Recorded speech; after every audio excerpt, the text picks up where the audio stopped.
Bismillahirrahmanirrahim.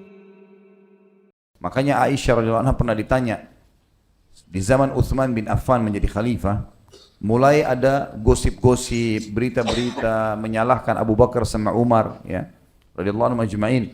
Dan ini teman-teman, kalau antum menghadapi dalam kehidupan sehari-hari ada orang yang caci maki, ada orang yang fitnah, tidak usah kaget karena manusia lebih baik daripada kita, difitnah juga. Nabi SAW difitnah, Nabi SAW disebarin isu-isu yang tidak benar tentang beliau. Abu Bakar sama Umar juga begitu sudah meninggal. Dalam sebuah riwayat Bukhari, seseorang atau beberapa orang datang bertemu dengan Ummul Mukminin Aisyah radhiyallahu anha dan berkata, kenapa Abu Bakar dan Umar dicaci maki? Padahal kami mengetahui kebaikan-kebaikan pada mereka. Kata Aisyah radhiyallahu anha jawaban yang mulia dengan ilmu yang baik, sesungguhnya orang-orang ini tidak memahami syariat Allah. Allah memerintahkan agar mendoakan para sahabat Nabi, mereka malah mencaci maki dan mengkafirkannya. Dan saya tidak melihat, kata Aisyah, kecuali Allah ingin menambahkan pahala buat Abu Bakar dan Umar dengan cara seperti itu. Artinya orang-orang yang sekarang mencaci maki Abu Bakar di zaman sekarang, seperti kasus Syiah, orang-orang Syiah yang sudah jelas-jelas salah satu manhaj atau metode hidup mereka mencaci maki sahabat. Bahkan sampai pada tingkat mengkafirkan. Orang-orang ini sebenarnya sedang menyetor pahala gratis kepada para sahabat. Mereka berbuat ibadah, diambil oleh para sahabat. Dia punya masalah dengan seorang manusia biasa, bukan sahabat saja, sudah cukup untuk menghabiskan pahalanya hari kiamat. Bagaimana kalau dia punya masalah dengan para sahabat? Seperti berhadapan dengan gunung-gunung besar, gitu kan? Sulit sekali, gitu. Dan apa gunanya mereka masuk ke zona itu? Cukuplah mereka telah mendampingi Nabi SAW, cukuplah mereka menghadiri peperangan bersama Nabi SAW. Ini kemuliaan yang luar biasa. Haji bersama Nabi SAW, ya. Hidup sehari-hari, sholat berjamaah, ketemu, salaman, minum sama-sama, ya, ngobrol sama Nabi. Bahkan Abu Bakar sama Umar yang fokus dicaci maki oleh orang-orang Syiah dan dikafirkan ini adalah mertua Nabi, yang setiap Nabi kemana selalu mereka berdua ada bersamanya. Sampai para sahabat mengatakan, kami tidak heran Abu Bakar dan Umar menjadi pemimpin setelah Nabi SAW meninggal, karena sudah sering kami dengarkan Nabi SAW mengatakan, aku pergi bersama Abu Bakar dan Umar, aku datang bersama Abu Bakar dan Umar. Jadi sudah biasa itu. Maka sangat aneh kalau ada orang mencaci maki orang yang terdekat bagi Nabi SAW. Tentu target daripada orang-orang ini mencaci maki sahabat sebenarnya adalah Nabi SAW. Targetnya itu. Tapi mereka kalau mencaci maki Nabi langsung seperti Abdullah bin Saba, tokoh yang sekarang diubah-ubah lagi oleh orang Syiah, dikatakan bahwasanya itu tokoh fiktif. Padahal kita sudah jelas-jelas punya rujukan-rujukan yang pasti dengan sanad-sanad yang sahih tentang keberadaan Abdullah bin Saba, orang Yahudi yang pura-pura masuk Islam dan membentuk pemahaman Syiah itu. Dan jelas-jelas konsepnya mencaci maki dan mengkafirkan para sahabat ridwanullahi alaihim. Mencela sahabat ini berarti mencela Nabi SAW, dan mencela Nabi berarti mencela Allah. Ya, ini bahaya sekali. Saya yakin kalau teman-teman di sini berumah tangga dengan normal, dia memilih mertua, calon istri atau suami yang baik, saya yakin pasti dia tidak akan terima kalau mertuanya orang baik atau istrinya orang baik lalu kemudian dicaci maki. Saya yakin dia tidak akan terima itu. Bagaimana bisa seseorang mencaci maki istri Nabi, mertua Nabi, gitu kan? Dan orang-orang sudah meninggal, sudah lewat waktunya. Untuk apa kita habisin waktu di situ? Tidak ada manfaat sama sekali. Menyiapkan musuh-musuh yang berat pada hari kiamat. Gitu kan? Di sini diangkat oleh Imam Az-Zahabi dalil pertama hadis Bukhari tentang masalah dosa besarnya seseorang yang mencaci maki para sahabat ridwanullahi alaihim. Kalau di sini yang kita bahas adalah mencelahnya, ya. Mengatakan misal kalimat-kalimat yang tidak santun lah. Tapi kalau ada yang mengkafirkan sahabat, ini sudah tidak diragukan kekafirannya juga. Karena ada hadis Nabi SAW yang mengatakan siapa yang melempar kalimat kufur kepada saudaranya muslim, maka akan kembali kepada salah satunya siapa yang paling berhak. Kalau ketemu antara orang-orang ini dengan para sahabat, pastilah para sahabat yang tidak mungkin kafir, mereka yang kafir karena sudah sampai meninggal dibuktikan beriman kepada Allah dan Rasulnya. Tapi orang ini belum tahu, bisa saja dia meninggal gitu kan dalam keadaan kafir. Yang kita bahas dosa besar hanya mencelah. Kalau sampai mengkafirkan, kufur juga. Dikatakan oleh Imam Az-Zahabi dan tanpa meragukan sama sekali kalau semua sahabat adalah wali Allah karena mereka adalah orang-orang yang dekat dengan Allah Subhanahu wa taala.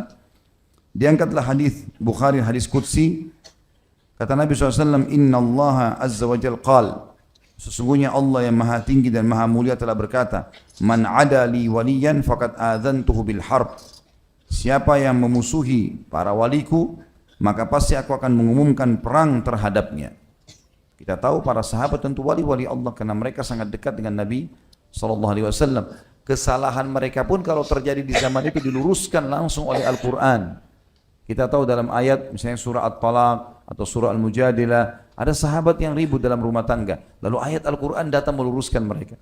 Ada di antara mereka berkorban di medan perang, disebutkan, dipuji oleh Sang Pencipta Allah. Ada di antara mereka yang disebutkan namanya secara langsung dalam Al-Quran. Banyak, seperti Zaid bin Haritha, ya. Ada disebutkan nama-nama orang atau para sahabat dalam Al-Quran. Maka mereka jelas-jelas adalah wali-wali Allah. Dan memusuhi wali Allah berarti Allah mengiklankan perang bersamanya. Dalil yang lain adalah hadis Bukhari Muslim. Nabi SAW bersabda sebagaimana sudah saya bacakan tadi, La tasubbu ashabi, huwa alladhi nafsu Muhammadin biyadi, law anfaka ahadukum mithla Uhudin dhahaba, ma balaga mudda ahadihim wala nasifah.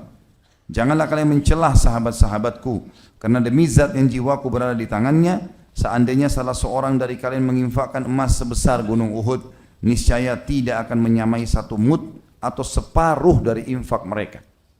Satu mud berarti satu genggam, setengahnya pun tidak bisa kita samai kalau kita berinfak dengan satu gunung Uhud semuanya emas. Juga Aisyah mengatakan dalam hadis yang sahih, dan hadis ini diriwayatkan Imam Muslim, umiru bil istighfari li ashabi Muhammadin sallallahu alaihi wasallam fasabbuhum. Sungguh aneh perkara orang-orang yang banyak mencaci maki para sahabat Nabi, padahal mereka diperintahkan untuk memohon ampun untuk para sahabat Nabi sallallahu alaihi wasallam, tapi mereka justru mencaci maki mereka. Sudah tahu ayatnya ya? Ada di antara doa yang kita dianjurkan baca adalah Rabbana ighfir lana wa li ikhwanina alladhina sabaquna bil iman wa la taj'al fi qulubina ghillan lil ladzina amanu rabbana innaka raufur rahim. Ini di antara doa yang kita dianjurkan baca dari Al-Qur'an, yang artinya wahai Tuhan kami, ampunilah kami dan orang-orang yang telah beriman sebelum kami, dan janganlah engkau letakkan di dalam hati kami kebencian terhadap orang-orang beriman yang telah lalu itu. Sesungguhnya kau maha pengampun. Yang dimaksud sini kata ulama adalah para sahabat, karena kita datang setelah itu membaca, atau orang-orang bahkan setelah datang sahabat tabi'in dan seterusnya, sebelum kita semuanya kita doakan, puncaknya adalah para sahabat. Di dalam hadis yang lain, hadis ini riwayat Ibnu Abi Asim dalam kitab As-Sunnah dan dihasankan oleh Syekh Albani, kata Nabi SAW, Man sabba ashabi fa'alaihi la'natullah.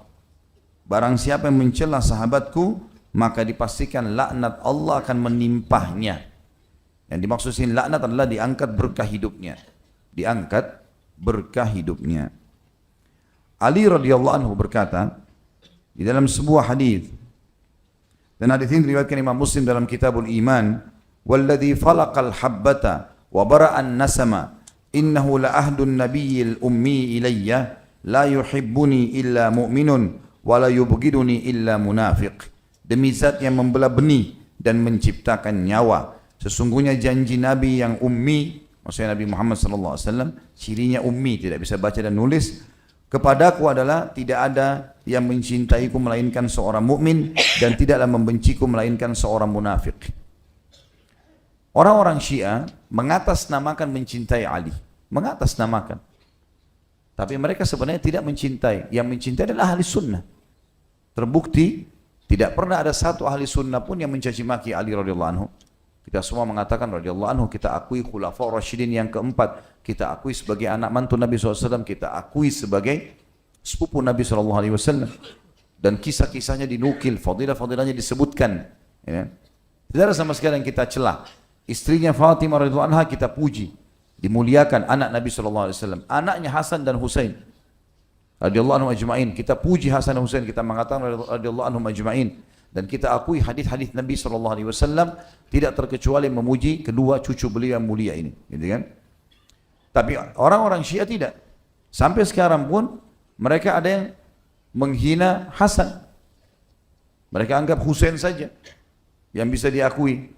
Bahkan yang diakui adalah keturunannya dari Husain. Karena kenapa? Hasan sempat menyerahkan kekuasaan kepada Muawiyah radhiyallahu anhu ajma'in. Padahal Nabi SAW pernah tunjuk Hasan dan berkata, Inna bni hada sayyidun. Sesungguhnya anakku ini atau cucuku ini adalah tuan. Wala'allallah yusluhu biyadihi baina fi'ataini kabiratain. Semoga saja Allah akan memperbaiki pertengkaran yang akan terjadi di antara dua kelompok besar muslimin. Dan itu terjadi pada saat Hasan radhiyallahu anhu memberikan kekuasaan kepada Muawiyah agar muslimin tidak berperang. Dan kita akui semua itu. Tidak ada satupun yang kita pungkiri. Jadi orang-orang Syiah teman-teman tidak punya celah sebenarnya untuk memusuhi ahli sunnah. Dan ini menandakan manhaj yang mereka gunakan atau metode jelas-jelas bukan dari umat Islam. Ini bukan dari Islam. Dari Abdullah bin Saba si Yahudi yang pura-pura masuk Islam. Kalau metode, kalau mereka betul-betul mengaku pengikut Ali, maka mereka tidak akan memusuhi ahli sunnah. Tidak akan menghalalkan darahnya. Kita lihat sekarang di Syria luar biasa, 200.000 sekian darah umat Islam dibantai. Di Lebanon begitu juga, di Irak juga begitu. Dan mereka menganggap itu adalah syahid. Mereka menganggap bahwasanya mereka mati syahid kalau mereka perang dengan ahli sunnah. Muslimin, ahli sunnah wal jamaah, seperti di Saudi, seperti di Indonesia, di mana saja negara Islam, ada orang-orang Syiah di dalam wilayah mereka, tidak pernah ahli sunnah ganggu. Dinasihati, didakwahi, nggak pernah diperangi. Belum pernah ada sejarah ahli sunnah sengaja mengeluarkan fatwa untuk membunuh orang Syiah secara umum langsung atau memerangi mereka. Tapi terbalik, kalau orang-orang Syiah yang berkuasa, maka halal darahnya ahli sunnah. Ya. Artinya ini sudah jelas-jelas bagaimana bisa dikatakan bagian dari kaum muslimin. Ada banyak kelompok yang menisbatkan diri kepada Islam, tapi tidak menghalalkan darah muslimin. Di kelompok ini, maka mereka mencaci maki sahabat, bahkan mungkin kalau sahabat hidup mereka akan siap untuk membunuhnya. Ini berbahaya sekali. Ya. Ini berbahaya dan tidak bisa sama sekali dibiarkan pemahaman seperti ini. Tentu yang kita benci di sini adalah pemahamannya. Ingat kalimat ini ya. Kita tidak boleh dalam Islam membenci fisik.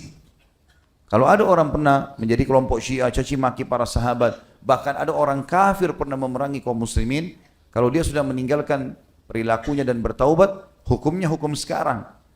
Ya, hukumnya adalah hukum sekarang setelah taubat. Jadi yang sedang kita bahas adalah masalah karakter atau kesalahan pemahamannya.